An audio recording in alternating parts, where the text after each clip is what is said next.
Welcome to another episode of Behind the Scenes Britain with me, Clive Britton, where we delve into the minds of ordinary and extraordinary people to find out what's really going on behind the scenes in today's Britain. But before we move on, I'd like to introduce, as always, my co-host and producer of the show, Will G. Jones. How's it going, Will? Hello, Clive. How are we doing? Looking forward to this very much. Lovely. Right, and we'd like to give a warm welcome to today's guest, Mr. Tony Bliss. Tony runs his own successful decorating business, a family man, keen musician, and most fabulous of all, a well-known face on the local skateboarding scene. Welcome and thanks for coming, Tony. Hi, nice to be here. Says in my notes here that you are a Leo born August 1970. That's right. Typical sun in Leo traits include being confident, comfortable, being in the centre of attention, drama adoring, ambitious, loyal, fiercely protective of their nearest and dearest, generous, luxury loving, sunny, and big hearted. Yeah, some, not all, but yeah. All right, Tony, tell us about your skateboarding career. We'd love to hear how you got started, what age you were, and what drove you to get up at the crack of dawn and follow a dream. It started back in lockdown, like a lot of people started taking up different forms of exercise and stuff just to keep busy. And I used to surf a little bit as a sort of a younger man, not very well. But when I used to go to surf shops, I always used to see the longboard skateboards, and they just always interested me. I like the look of them, and I quite fancied that. But life being the way it is, never really got round to it. So lockdown came along, and my son actually got one, and he's also an older guy. He's in his 30s now. Had a little try of his, and I just had to do it. It was just something in me that I needed to do. And I bought a cheap longboard, took it round to my garage where no one could see how bad I was, fell over so many times, but just really, really wanted to do it. A bit like playing guitar, really. When you play guitar, it's really tough at first, but if you really want to do it, you just persevere and keep going. I've got to tell you a little story actually of my own about skateboards, right? So I was about 7 years old, and this happened just down the road here. We're in Tilgate, right? And just there's a Tilgate forest, which Titmus Drive is a road that runs off it, and there's a hill that comes down from Titmus Drive. Yes. I was about 7 years old, and I was with my mates, and we were running down the hill, and I was the one that stepped on this skateboard that had just been left there in the grass and wanged it right down the hill and come off at the bottom, miles over tip. Was it like one of them skateboards? Yeah, the little green flyers. Yeah, orange things. Yeah. I can't remember, but it was a good little skateboard. And funnily enough, at the time, like I said, I'd never heard of a skateboard. I didn't know what it was. And then suddenly it started becoming a real massive thing. Yeah. And there was a couple of fellas in my year at school that become really quite professional at it as well, you know. Yeah. I think they were like Olympians almost. Yeah. Well, I never really got into. I mean, I had a skateboard as a kid, but never really got into it. I was more into my BMXing and roller skates and stuff like that back then. So never really was really that interested. I appreciated it and I thought it was cool. Yeah. But never really appealed to me until later. You know? That's like because that's the backs of your legs, isn't it? That you've got the muscle training going on there. Yeah, anyway. I guess. Yeah. Because I'm thinking like I'm 60. You're what 50? 54. And I'm thinking, how's he managed to do that? You know, Yeah, it's quite a tough old. To be fair, I've always kept myself fairly fit. Right. So I'm not the most flexible dude around. You know, I'm quite tight and got bad back and everything like the rest of us. But never. I just wanted to do it, and then as you do when you start getting a hobby or something, you start going on YouTube and researching, and I found there was a whole bunch of other older people. Right. That were doing the same thing. So it then made me not feel so crazy because I took a lot of crap at first from my family, my mates. I think you even whacking hell, what's he doing? Do you know what I mean? So was right I behind took a you. lot of shit from people. All my neighbours used to go, "Here comes Tony Hawks" and all this, right? So I took a lot of shit about it, but I didn't care. I just didn't care, and that's another thing about it. It's given me a sort of an attitude. I just don't give a fuck what people think anymore. I really don't, and that's good kind of 'cause come. it keeps you from alive that. as well, doesn't it? It does, yeah, and it was. I didn't know at the time, but I've stumbled onto something that's like wonderful for me because it's been great for my mental health as well.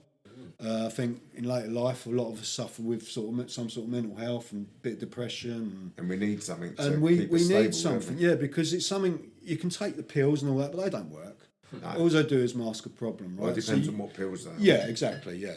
But you have to find ways of dealing with it, I think, and this was my way of dealing with it.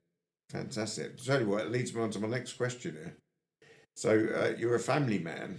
How have you managed to juggle your passion with keeping the missus happy and running a successful decorating business? As I say, when I first started, there was lockdown, so I had all the time in the world to be doing stuff like that. But as time's worn on, I can't skate as much as I want to nowadays. But you find time. The things you have a passion for, you find time to do these things. And the missus is happy with it? My missus is really cool with it because she's seen how beneficial it's been to, like, not only mentally, my physical. I mean, I'm a bit more flexible than I used to be, so that's never a bad thing, is it?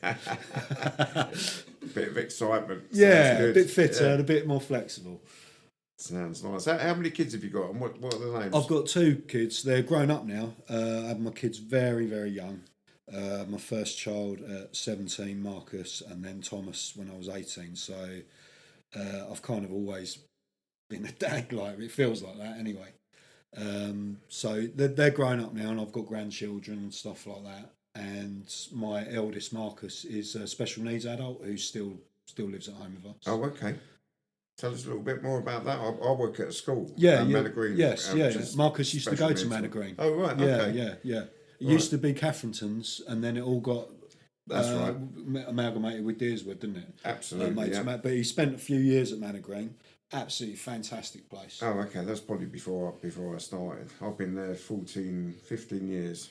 So probably just before that. Yeah. I think he was 19 when he left. Yeah. Yeah. Oh, fantastic. How old's he now? He's 36. Wow.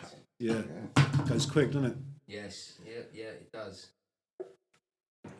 Yeah, so what's he up to? What's Marcus up to now?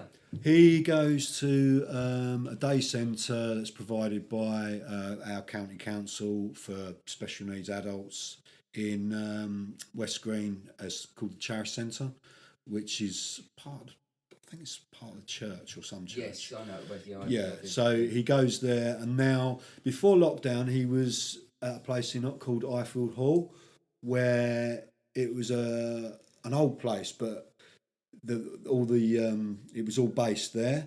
And then after lockdown, a lot of things changed, and they changed a lot of the work they did with the more able-bodied adults to be out in the community, and that's really worked for Marcus, and it's something that he's absolutely thrived on.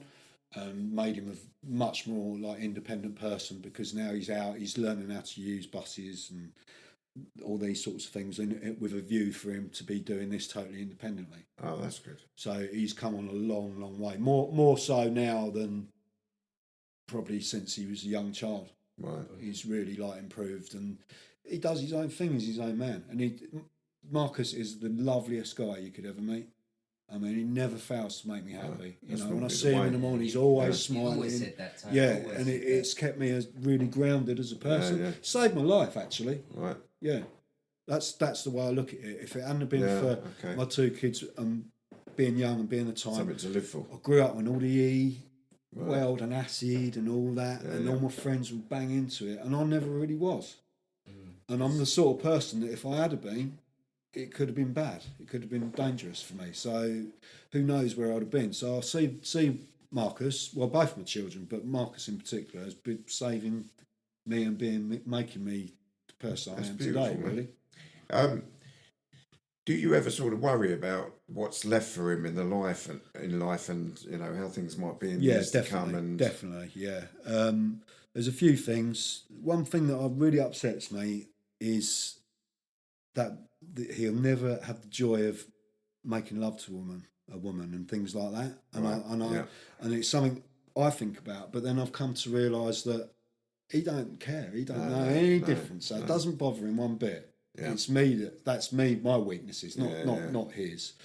But as I'm getting older, I do worry about where we're gonna go moving forward. But there's things in place. He wants to live independently now, and I think he's getting to a place where he might be ready for that.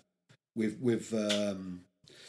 guidance, it will be like in a shared house or something like that. But it's really, really tough for me to let go. Yeah. Because I'm happy with him being at home forever. Yeah, I really am. Of course, yeah. It means nothing to me. Looking after him isn't a problem to us, joy, me and it's a joy. It is a joy, and it's like you said earlier, though, isn't it? It's you that's got to take on the responsibility of having to let go. Yeah, that's and it's right. you that's going to suffer for it. Yes, and I'm finding that really, really difficult. No, but he wants it. He's ready. He's ready to do it. And there's been places come up recently, and I'm the one that's sort of turned them down, and had to say to him, "No, you're not quite ready yet." Right. But I do believe he's not quite ready as well. Yeah. I'll try and separate my own feelings from it. So. Sure. Yeah. Brilliant. That's nice. What about the other kids? What else? You got grandchildren? So Tom's grown up with a different set of problems. Very fiery, very hot-headed. So he's struggled in life, but he's chilled now. He's worked it out, and he's got 2 lovely kids of his own, 3 lovely kids of his own now, and he's inherited 2 kids as well. So he's taken a lot on, but he's thrived on it, and it's changed him as a person. And it's really nice to see that. To see this hot-headed boy that I worried about. Yeah. Worried about what was going to happen to him. It's often the way, isn't it? Yeah, but he sorted himself out. That must be nice for Marcus as well, to see another family life going on there. Yeah. Oh, and he loves his brother. Because although Tom was the younger brother, because his development was much higher than Marcus's, he was like his big brother. And he was a wicked kid to Marcus. He proper looked out for him. So, yeah, they love each other. They've got a bond that's unbreakable, you know. It's very special, the bond they have. Right. So, yeah, really, really nice. Things have it's been tough, life. Life's been tough, man. Yeah. I brought my kids up on my own as well for a long period. I got customer children when I was 19. Oh, right. So, yes, from the age from there to... What happened to the wife then? We were just too young. Right. Too young for a relationship, had children too young. Kids having kids, isn't it? Yeah. You're not ready for it. She really wasn't ready for it, but as you said in my star sign trait, I'm loyal, man. I ain't giving my kids up for nothing. So I went to court, fought for them. It was, it was kind of traditional, wasn't it, back in the 70s? You were supposed to get 17, start looking for a girlfriend, and be married by the time you were 20. Yeah. That was the way of things, wasn't it? It was, and quite often it didn't work out. Mm. You're not ready for that sort of commitment, and having children is, kids don't realise, man. They have kids and they carry on their lives being kids, but you couldn't do that in my day. I didn't have people to bail me out. No. I had to just get on with it. And, I'm glad. It's all worked out. How about your dad and your mum? Well, my dad died when I was quite young, so he died when I was about 23. Okay. So, yeah, I was quite a bit estranged from my dad. I didn't know him until I was early teenager. Then got to meet him, lived with him for a few years, and then went back to my mum. We didn't get on, basically, in the end. Didn't he meet a strange death, Tony? Yeah, he did. Yeah. He, a accident in Thailand on a jet ski. Oh, okay. Yeah, my dad was a heavy drinker though, so he would have been probably quite drunk going on that thing, and he was mad as well. He was mad. He was just speed freak. He was just nutter. Mm-hmm. You know what I mean? Catches up. He always said to me, man, I ain't going to be around forever. He said, I'm going to die. I won't be an old man. And he always said it, and that's what came to be. And then my mum died just a couple of years ago. Oh, okay. Sorry to hear that. Yeah, she had cancer. And how old was she? She was 60 60. Oh, that's too Yeah, young. she's 16 years older than me, so Right. yeah. That means she would have been 70 now, wouldn't it? Yeah.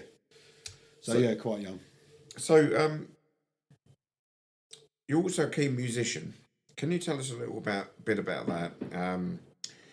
I believe you were producing your own tracks before the skateboarding bug. Is it right you sold most of your equipment to pay for your new passion? How was that? No, I've still got it all. Oh. You kept Yeah, I've got it all. I Yeah. sold some stuff, but when I sell things, I tend to replace it with something else.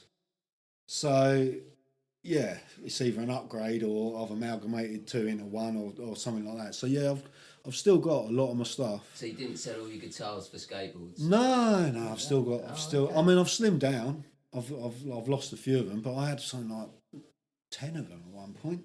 Was you doing so what music was you doing at the time? What do you still do? Do you still do music? Yeah, I still play. My guitar's always out on the stand, and I play every day. It might only be for 5 minutes sometimes, but I still pick it up quite a lot. I'm not very good, you know. I just play for my own enjoyment. Really. Have you met any crossovers from the skateboarding world? Yeah, pretty much. There's a lot of guys that play guitar, but they're all more into like the thrash stuff, you know, the death metal and all. Yeah. They're not. I mean, I like.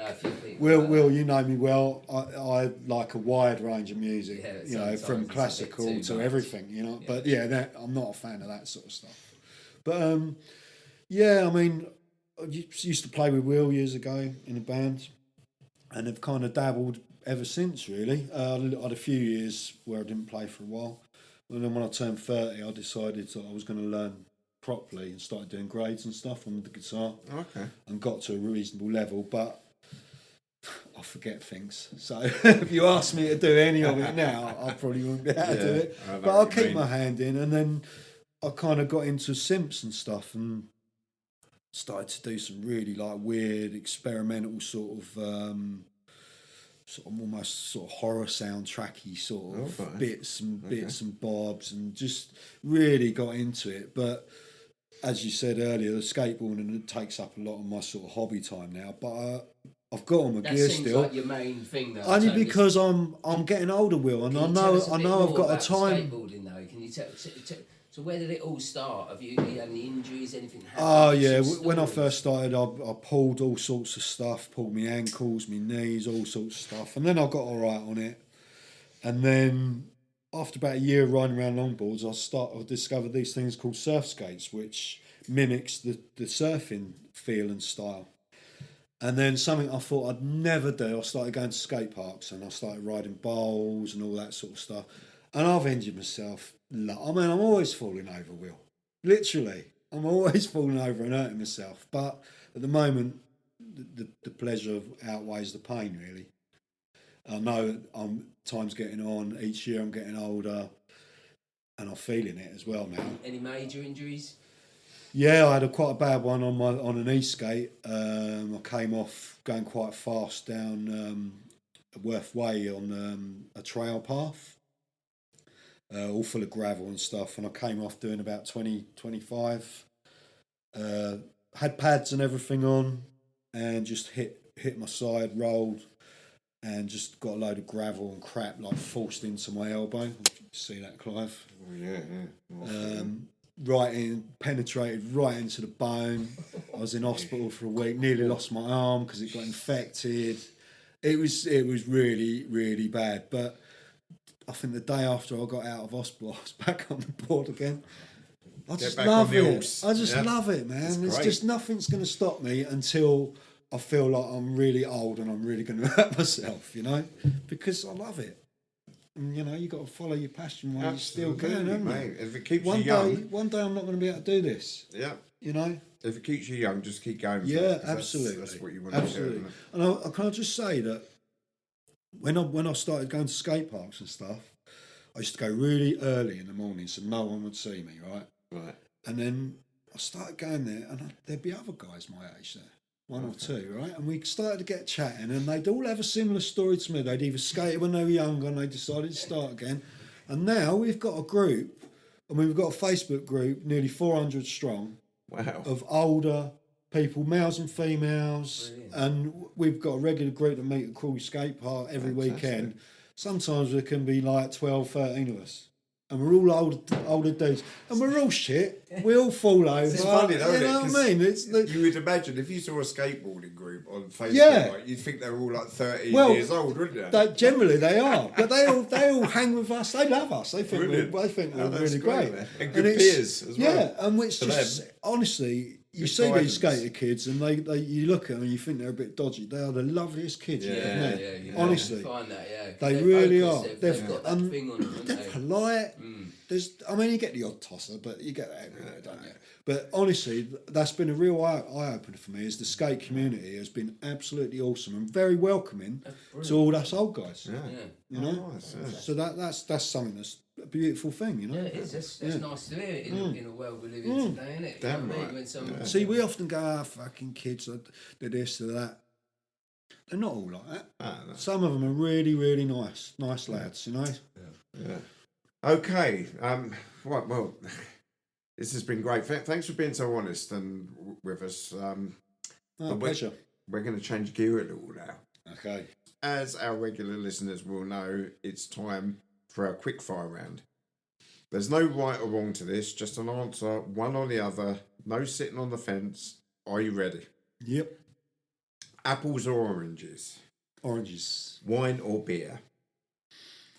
Beer. Curry or fish and chips? Curry. Red or blue? Red. In or out? In. Oasis or Blur? Whoa. Blur. EastEnders or Coronation Street? Oh, man. Neither, but EastEnders. Pasta or rice? Pasta.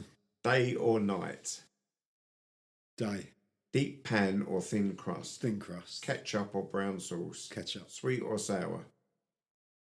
Sour. Mars or Snickers? Mars. Spanish or French? Spanish. Waltzers or Dodgems? Dodgems. Star Trek or Star Wars? Star Wars all day. Swan or Dove? Swan. Metallica or Van Halen? Van Halen. Lord of the Rings or Harry Potter?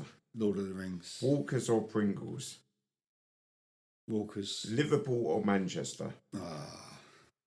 Really? Manchester. North or South? South. Left or right? Right. Brilliant. So, Tony, you're a big fan of Star Wars. I am, yeah. Do you see this as an insight into our galaxy and what it really could be like? Do you think we are getting closer to disclosure? And have you ever seen a UFO for yourself? Right, you're probably asking the wrong person about this because I'm very cynical. So I don't buy in. where do you I stand don't on buy it? into any of it. I think it's all. Yeah, let's hear this. Yeah, I don't believe in it.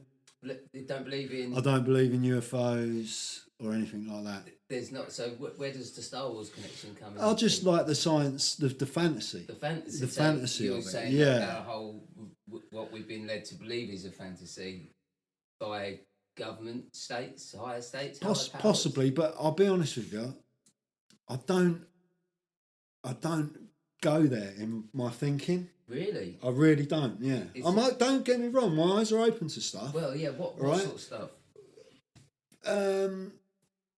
So if you're talking about the government and all that, I know that's all. But what about when you watch Star Wars? Do you ever think that could be a possibility of somewhere out there, or do you just see it as a total fabrication? Yeah, I do. I see it as a total fabrication because lightsaber doesn't exist.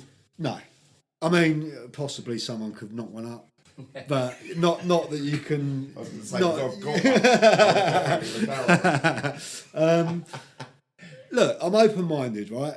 But I Tell don't. us. I think, right. This is my thinking, wrong or right. Is that what we have here? People go, well, there must be something else. There must be other Earths like us in other galaxies and all that. I'm thinking that we might be that 1 in a billion chance that we are the only one, and that's to me that's beautiful. I don't need anything else. Does that make any sense? Yeah, it's nice thought, but Obviously, you know, everyone's got their own faults about stuff like that, but yeah. you know, But there's I don't mean to argue with you, but just a point here that there's like 100 billion different species of animal and plant life and all sorts on this planet. yeah, alone. exactly. Surely there must be something. See, else. that's my point. That's kind of my point as well. That everything's here. Do you know what I mean? Everything that you see, all these science fiction, and they're all based. That ideas come from some fish or some animal or something like that. There is a line. Do you know what I mean? There Because is there's so much beauty I have noticed here. there is a line of thinking whereby I'm the centre of the universe and it all happens around me, so nothing else matters anyway, right? So that's an ancient religion. So you get onto the cosmology So side. I see that point. Like, are we under a flat? Are we under a dome? Like the ancient Again, I believe in we're a globe. We rotate like same as all the other planets and all that. I don't buy into any of that. And I've watched so many YouTube, right? Because I like debunking. I'm a debunker, right? Yeah. So I like to debunk. So I watch everything. So I know the stories. Explain I what you know, mean. Explain what you mean so by everyone debunk. can go, oh, it's fisheye lens it's NASA, blah blah, all this, right? I can find you as many YouTube videos to debunk the saying it's flat Earth and this and that, right? You can find as many saying it's globe's rubbish, right? We can all do that, but it's down to what you want to believe. I totally agree. There's basically all these people when they talk about these subjects, say for instance flat Earth, they totally and utterly believe it's true. Yeah. Yet there's the side over here that utterly, totally believe it's not true. Yeah. So somebody's wrong. Do you know what the thing is? Right, it annoys me a little bit, yeah, because we have these conversations, right, about all this sort of stuff because the social media likes to set us against each other, right? So they're taking a quite innocent view that means absolutely nothing to anyone. Nothing's ever going to change, right? And creates. We could have an argument about it. Do you know what I mean? We could be great mates and we could have an argument about something so fickle. Can it not be a debate? And debates can be quite a skill. Mate, I can debate, but people don't. No, people want you to listen to what they've got to say. Yeah. And I find that a lot with, all due respect, flat earth people and all that. They got to push their agenda on you. Yeah. I'm not pushing mine on anyone. Do you know what I mean? That just reminds me of the door knockers. You know? Yeah. Don't get me wrong, like I've said, my eyes are open to stuff. I am willing to listen, I am willing to research, and I form my own opinions. But to be quite honest with you, I've got enough in my own life to be worrying about if there's fucking aliens running the planet or if the royal family are reptiles, or do you know what I mean? So you've never seen a UFO yourself? Never seen a UFO, never seen a ghost or anything like that. And you've never seen that lizard tail on Prince Charles? I've seen the deep fake version, yeah. What a great conversation. Right, before we start to wrap things up, Tony, we have a couple more questions for you. If you could have dinner with anyone, dead or alive, who would it be and what would you ask them? Famous, yeah? Or whatever. Alien, maybe? Yeah. yeah, Darth Vader, yeah. I'd be my dad. Okay. Yeah. And what would you say? What would you talk about? I'd like to talk to him about a few things, basically. Being a man now. I mean, I'm older than he was when he died, so I would be an equal now, if that makes any sense. So yeah, just to be able to speak to him man to man and just ask him a few questions about why he did certain things and without judgment. Okay. Just to understand. Do you want to share any of those things? Not really, no. Okay. No, it's a bit yeah, sure. I understand totally. Where do you see yourself in 5 years' time? Where do I see myself in 5 years' time? That's a really good question, Clive. Probably not too much different to what I am now, really. Just plodding along in life, enjoying life. I do enjoy life. You know, I go out, I walk. I'm very interested in nature and all that sort of stuff. So I do try and have a fulfilled life. So just basically the same. Hopefully I can still be skating and still doing the things I'm doing now, just that little bit better, really. Excellent. Right, well, it's time now for the right to rant. We'll give you 30 seconds and the right to rant about anything you want. Your time starts now. Oh, man. Self-entitled people that think it's their right to do what they want and say what they want, and just everyone's got to pander to it. It winds me right up. Just have a bit of compassion for your fellow man and just chill out a little bit, you know? It's not all about you. Brilliant. Fabulous, mate. Well, our time's come to an end, and it's been an absolute pleasure getting to know you, Tony. We hope you've enjoyed it as much as we have, and we'll see you next time for more Behind the Scenes Britain with me, Clive Britton.